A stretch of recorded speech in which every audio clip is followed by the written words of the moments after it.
Masra a chanté Kassongo. Quand il a vu vraiment, parce qu'il pensait peut-être même que les soldats français allaient faire volte-face, foncer sur le palais présidentiel, finir avec flinguer Mahamat, Idriss Déby Itno, en disant « Salaud, on t'a aidé à prendre le pouvoir en 2021, c'est comme ça que tu nous remercies ». Quand Masra a vu les avions militaires français, avec les soldats remplis dedans, décoller pour partir, il dit « Ah, astaghfirullah ». Hey, Masra, il fallait que tu écoutes. Hey. Bienvenue dans l'analyse politique du professeur et président de l'Institut de l'Afrique des Libertés, le docteur Franklin Nyamsi. N'hésitez pas à aimer la vidéo et la partager avec vos amis.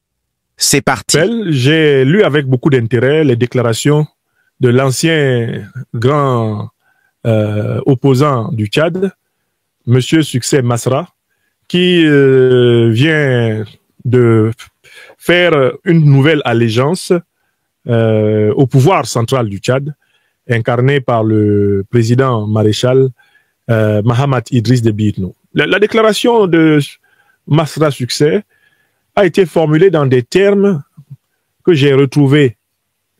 Alors, comment RFI restitue ça?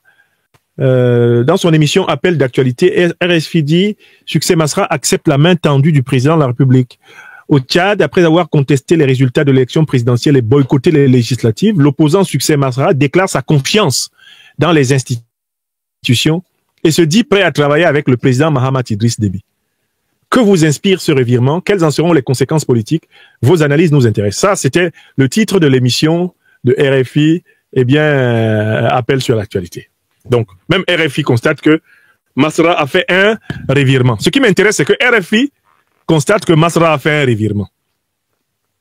C'est-à-dire que le bord politique qui était dans cette séquence où l'armée française a été pliée de quitter le Tchad et où RFI, bon, comme tous les médias officiels, est particulièrement remonté contre Mahamat Idriss Déby Itno, on se serait attendu, on s'attend dans ces conditions que RFI soit beaucoup plus en soutien de l'opposition, puisque le régime de Mahamat Idriss Déby Itno est réputé avoir été ingrat. Il n'a pas dit merci. Ok, d'accord. Mais enfin, dans le cas d'espèce, RFI dit que c'est un revirement.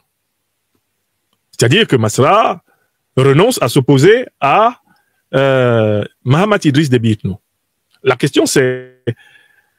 Il y a trois questions qui me viennent à l'esprit. Je vous les expose. La première question c'est, pourquoi Masra fait-il ce revirement? Quelles sont les causes du revirement? Parce que si on ne sait pas pourquoi il fait ça, on ne peut pas savoir comment il le fait, on ne peut pas savoir vers où il va à travers ce revirement. Et la deuxième question c'est, est-ce que c'est un revirement ou plutôt une confirmation de la stratégie et de la posture permanente de Masra? C'est la deuxième question. Et puis la troisième question, c'est qu'est-ce qui va se passer? Maintenant que Masra accepte, pour ainsi dire, la main tendue de Mahamat Idriss Déby Itno, et qu'il veut revenir, pour ainsi dire, dans la République, pour travailler avec Mahamat Idriss Déby Itno, qu'est-ce qui va se passer? Voilà les trois questions. Vous êtes d'accord avec moi? Ce sont trois questions qui vous intéressent. Si elles vous intéressent, continuez à partager cette émission. Parler du Tchad est aussi important que parler n'importe quel autre pays africain. Encore un tour de partage et de protection, s'il vous plaît. Bon, première question. Qu'est-ce qui a poussé Succès Masra à faire cela? Bon, d'abord, il faut constater que globalement, il n'a pas voulu aller aux législatives. Il n'a pas voulu aller aux législatives parce qu'il craignait très clairement que certains de ses camarades soient élus députés et que par la suite, ils soient rachetés par le pouvoir, MPS.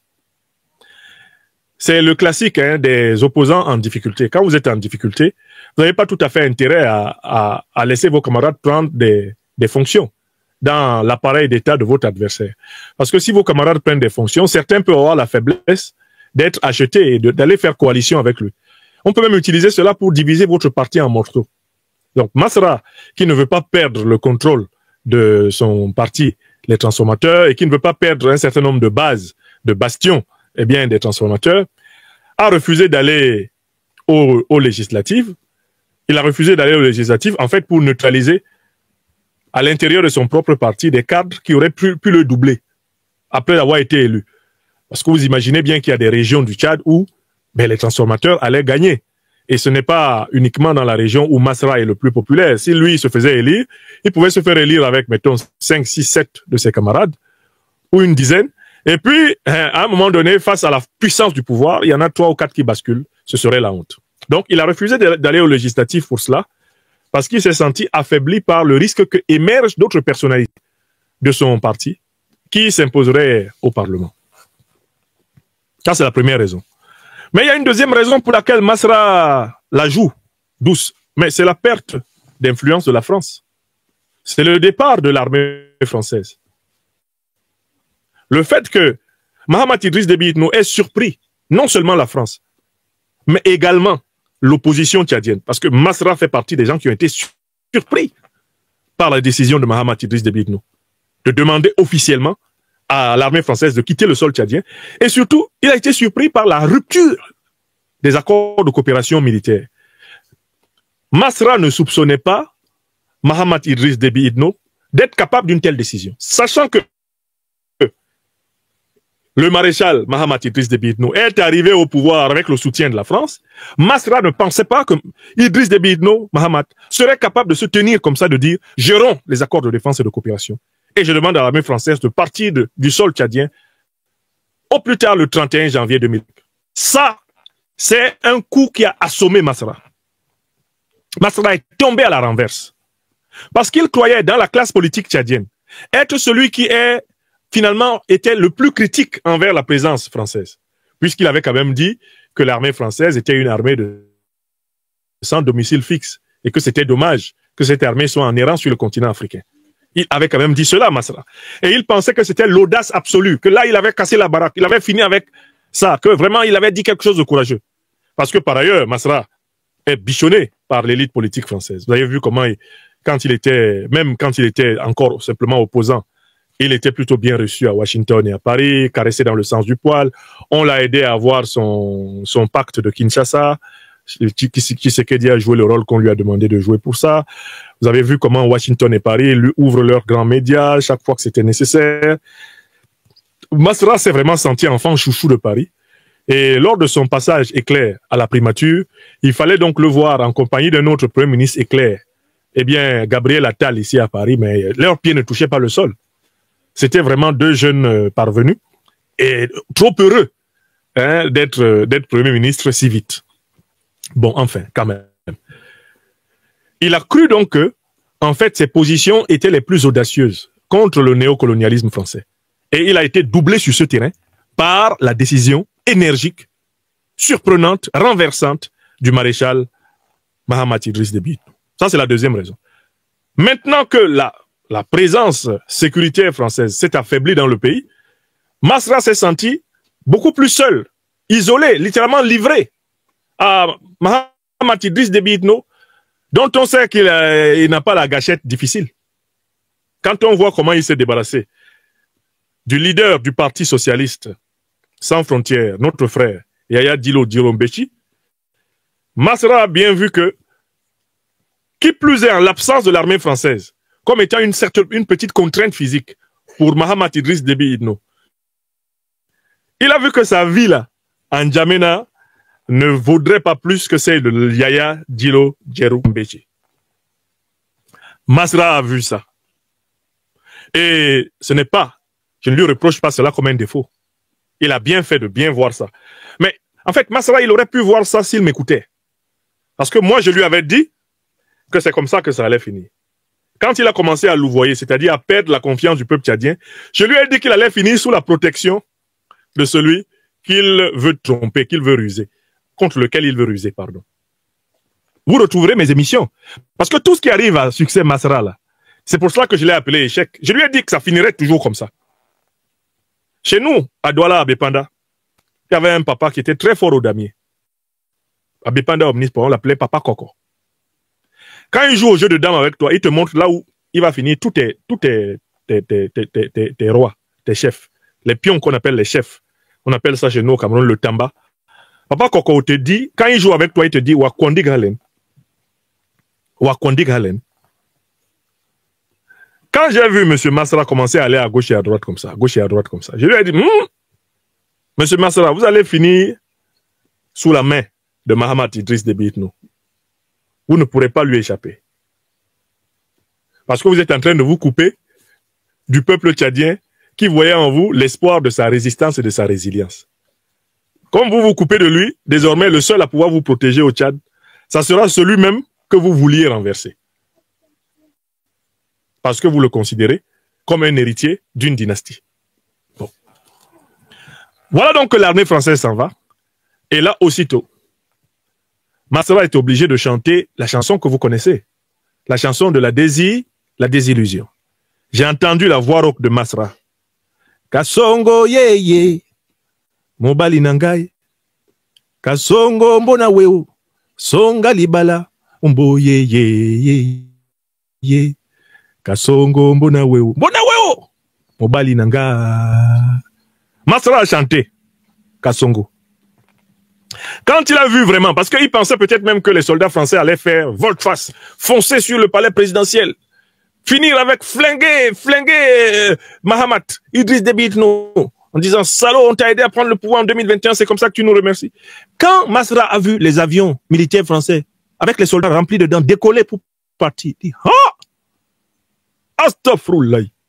Hey, Masra, oh, il fallait que tu écoutes. Hey, si tu avais écouté ton doyen Franklin Niamsi depuis longtemps, tu ne serais pas dans cette situation, Masra. Maintenant, tu es obligé de faire un revirement. En tant que leader serviteur, tu dois faire un revirement. Mais tu dois d'abord chanter Kasongo, Kasongo, la chanson de la désillusion, la chanson du sanglier. Masra a chanté ça. Quand il a fini de chanter ça, il est allé reconnaître une victoire. Il est allé reconnaître une victoire qui a eu lieu sans concurrence. C'est-à-dire que c'est pas possible. Et il dit qu'il reconnaît la légitimité. Alors, quels sont les mots de Masra lui-même? Parce que ce sont ces mots qui... Non, le gars, il est étonnant. C'est pas possible. C'est-à-dire qu'il a le don d'échouer piteusement, quoi. Il n'échoue jamais avec dignité. Il échoue piteusement. C'est-à-dire que vraiment, il se ramasse et il vient se livrer littéralement comme un tas de couem. Un tas de feuilles de manioc qui ont déjà été cueillies et qui attendent d'être découpées pour faire la sauce légumes avec. C'est pas possible. Masra, qu'est-ce qu'il dit? Écoutons ses propos. Il dit, en tant que républicain, je reconnais les résultats des élections et accorde ma confiance au maréchal Mahamat Idriss Déby Itno. Hein? Il dit les élections. Bon, aux législatives, il n'a pas participé. Comment tu peux reconnaître les résultats des élections? Tu es président d'un parti, tu as dit à ton parti de ne pas participer, puis tu reconnais les résultats des élections. Mais tu te fous de tes camarades ou quoi? Tes camarades, tu leur as dit on n'y va pas. Vous avez décidé de ne pas y aller. Ils n'y sont pas allés. Les élections ont eu lieu sans eux. Et puis toi, tu viens reconnaître ça. Ça veut dire quoi? Tu reconnais quelle élection là? Est-ce que tu y as participé? Tu as refusé que ton parti participe. Parce que déjà, tu ne reconnaissais pas les résultats des élections présidentielles. Ok. Mais enfin, tu ne reconnais pas le résultat des présidentielles. Tu boycottes donc les législatives pour cela. Après, tu viens reconnaître ceux qui ont été élus dans les élections que tu as boycottées. Ah, Masra. Ah, non. C'est-à-dire que dans le domaine de la vacuité, de la nullité et de la gaucherie politique, je ne connais pas beaucoup en Afrique qui soient en avance sur Masra. Je boycotte la présidentielle. Je boycotte la législative. Quand les deux ont fini, je reconnais celui qui a gagné la présidentielle et la législative. Ça s'appelle la sorcellerie en politique. Hein. C'est ça. C'est comme ça que, quand on dit que la sorcellerie commence en plein jour, c'est ça. Qui peut croire en l'allégeance de Masra dans ces conditions? Qui ne voit pas qu'il s'agit d'une allégeance hypocrite? Qui ne voit pas que c'est parce qu'il est en situation de faiblesse, vu l'affaiblissement de son parrain sur le terrain, et que c'est une posture en attendant que des horizons meilleurs viennent. C'est cette posture qu'adopte Masra. Qui ne voit pas qu'il attend que Mahamat Idriss Déby Itno ne soit plus en position de force, parce qu'on sait ce qui va se passer à l'avenir, pour renier à nouveau sa parole. Parce que quelqu'un qui boycotte la présidentielle, Non, qui boycotte le résultat de la présidentielle. Il n'a pas boycotté la présidentielle. Il a boycotté le résultat de la présidentielle. Il n'a pas reconnu le résultat. OK. Quelqu'un qui boycotte carrément la législative, c'est-à-dire qui finalement considère que les 2 précédentes élections sont nulles. Cette personne ne peut pas reconnaître la légitimité du régime qui est sorti des 2 élections qu'il conteste. La première, il conteste les résultats, il dit que c'est lui qui avait gagné. La deuxième, il en conteste normalement le résultat puisque toutes les forces politiques n'y ont pas participé. De toutes les façons, lui, les transformateurs ne peuvent pas légitimer une élection alors qu'ils n'y ont pas participé. Et que, par conséquent, les Tchadiens qui auraient voté pour les transformateurs sont restés chez eux. S'ils ont suivi le mot d'ordre, justement, de boycott. Donc, vous voyez, la politique de Masra est complètement incompréhensible. C'est un non-sens. C'est une politique illogique. C'est une politique charabiaïque. Ce monsieur-là il fait du charabia politique. Du charabia politique, c'est ce qu'il fait. Alors, du coup, ça m'inspire 3 commentaires. Premier commentaire, j'ai pitié des militants de son parti. Parce que quand vous avez un leader volatile, un leader contorsionniste comme ça, qui va dans tous les sens, un leader qui n'a pas un axe et qui ne s'y tient pas, mais vous êtes malheureux. Vous suivez qui? Il est perdu et vous êtes perdu avec lui. Donc, j'ai un mot de compassion pour les transformateurs. Deuxième question. Maintenant, on connaît les causes. Deuxième question. Mais donc, alors, ce contorsionnisme-là, où est-ce qu'il va conduire Masra? Je le lui dis clairement, il serait peut-être temps. On peut prendre sa retraite politique très tôt. Hein. Il est plus jeune que moi, Masra, mais il peut laisser la politique. Parce qu'en fait, il n'est pas fait pour faire la politique. Honnêtement, il n'y comprend pas grand-chose. Il a un problème de compréhension même de ce qu'il fait. Parce qu'en fait, là, Masra, il déçoit ses partisans, mais il déçoit aussi ses adversaires. Parce que quand le président Mahamat Idriss Déby Itno a lancé l'appel pour la réconciliation, il espérait de la sincérité. Mais ce que Masra lui amène là, qui croit en ça? Même Masra n'y croit pas. Même les militants des transformateurs ne croient pas que Masra soit sincère avec sa manière de faire. Tu n'as pas reconnu les résultats de la présidentielle. Tu as boycotté législative. Comment tu peux dire que tu reconnais les résultats des élections auxquelles tu n'as pas participé? Comment tu fais ça? Tes militants qui ont boycotté avec toi fièrement, comment ils dorment? Et ils dorment penchés avec des courbatures. Ils dorment penchés avec des courbatures à cause de ton comportement. Ils ont honte.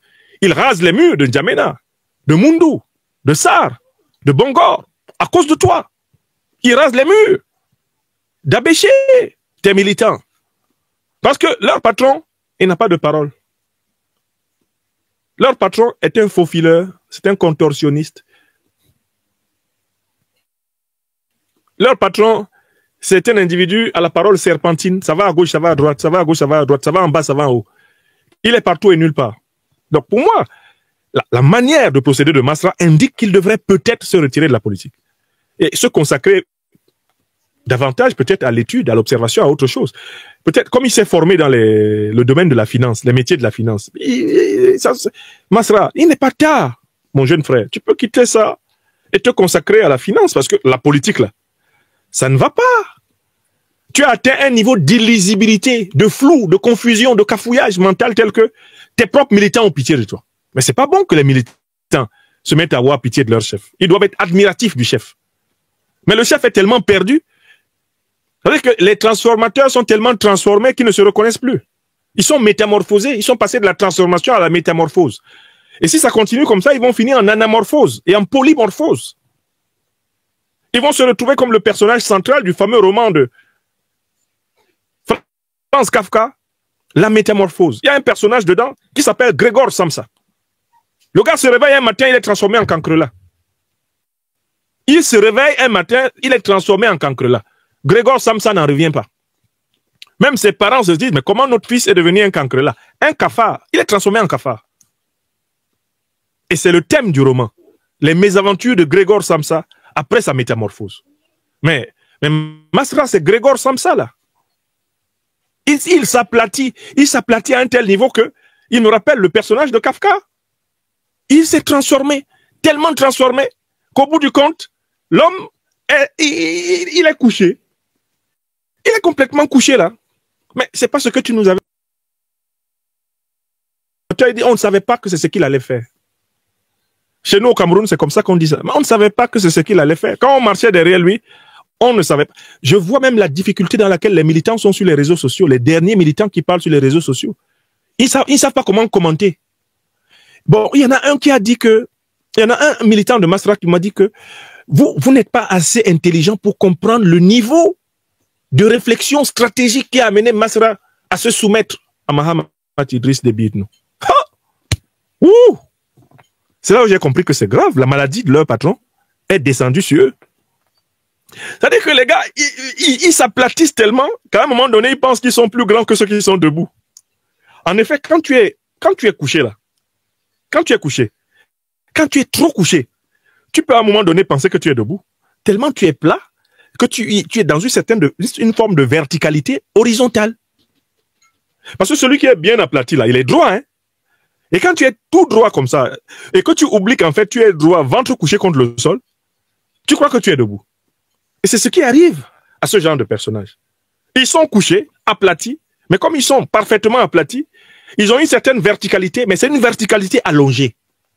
Et ils la confondent avec la verticalité redressée, axiale. Et c'est comme ça qu'ils confondent la largeur avec la hauteur. Ouf! C'est grave. J'ai eu mal pour les transformateurs. Et je voulais dire à mon frère, mon jeune frère Masra, mais tu peux prendre congé de la politique, bon, confie ton parti à un de tes camarades et prends un congé même de, mettons, 5 ans. Tu es jeune. Moi, là, j'ai 52 ans, bientôt 53 ans. Hein? En politique en Afrique, là, on considère que c'est un jeune âge. Toi, tu es dans la quarantaine. Je pense, à peine. Mais prends 5 ans. Prends 5 ans, réfléchis un peu à ta vie. Parce que je pense que ça ne va pas. Qu'ils prennent 5 ans. Alors, qu'est-ce qui va se passer? J'ai proposé, mais sous la forme de l'ironie, j'ai proposé au président Mahamat Idriss Déby Itno de nommer notre frère Masra Échec, dit succès, le nommer ambassadeur du Tchad au Groenland, pour l'obliger à aller réfléchir. Nommez-le au Groenland. Qu'il aille là-bas, c'est un pays où il fait très froid, il aura une belle villa de fonction, une bonne bibliothèque, il va s'asseoir pour réfléchir. Parce que Masra a besoin de réfléchir, ça ne va pas. Il a besoin de se stabiliser mentalement. Je suis sûr que quand on est venu dire au président Mahamat Idriss Déby Itno que Masra a décidé de le rejoindre à nouveau, le président a crié « Ah non, non, non, non, non, non, non, non, non. Je ne suis pas... Non, mais c'est pas vrai, vous mentez. Vous mentez. On lui dit non, président, il dit qu'il est avec toi. Et, il a dit ça. Montrez-moi les déclarations. On prend les vidéos, on lui montre. On prend les... Ah, Midi dit, hey, astaghfirullah. Hey. Le professeur dit souvent dans ses émissions, attention, attention, attention. Mais ce monsieur, maintenant je vais le mettre où? Ouais, mais il revient, on le met où? Mais président, il veut la primature. Quoi? Non, jamais il va revenir à la primature. Il veut quoi? Non, non, non. Même pas dans le gouvernement. Je ne vais pas le voir. On va mettre Masra où? Vous-même, quelqu'un qui a un comportement comme ça, là, on va le mettre où dans la République? Bon, nommez-le ambassadeur au Groenland dans un pays où il n'a rien à faire. Ne serait-ce que pour que le jeune frère puisse se calmer et réfléchir. Et je pense que c'est bien pour sa santé, c'est bien pour sa vie. Parce que là, après cette phase d'étalement, il va encore dire quoi au Tchadien? Il va encore dire quoi? Quand il a fini de dire ça, il va dire quoi? Quelqu'un qui valide des élections et les considère comme légales et légitimes dans son pays alors qu'il n'y a pas participé. Tchad, Yako. Tchad, Assia, c'est ce que je voulais dire à mon peuple. Peuple tchadien, Assia, bon courage. C'est pas... Chers téléspectateurs, vous avez été les témoins privilégiés de cette analyse politique profonde et inspirante avec le docteur Franklin Niamsi. Maintenant, c'est à vous. Réagissez en commentaire, partagez vos réflexions et vos idées.